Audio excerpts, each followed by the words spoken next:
Arrantzale taldea, Azpeitiko kuadrile desberdinetako gazteak osatu genuen.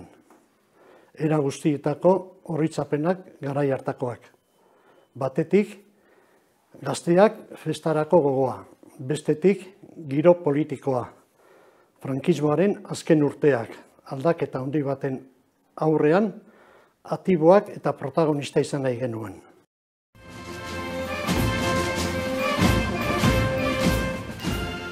Gerora, etorri zen emakumeen parte hartzea. Hasieran, lehenengo urtean, emakume gutxi batzu baino ziren izen parte hartu zutenak. Haien aportazioa azpimarratzekoa.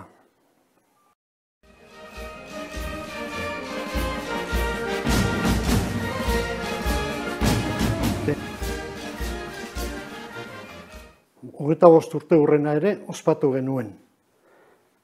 Udalak eman zigun oroigarria.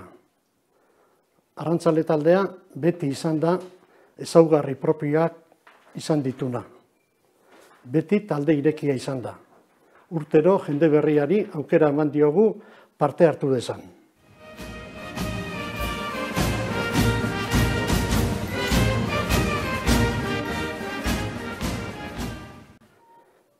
Berrogeita hamar urte hauetan asko izan gara parte hartu dugunok.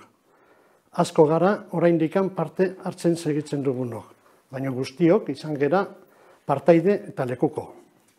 Animoa taldea bizirik manten dezan lan egiten dutenei. Ibilbide honek amaierarik izan ez dezan.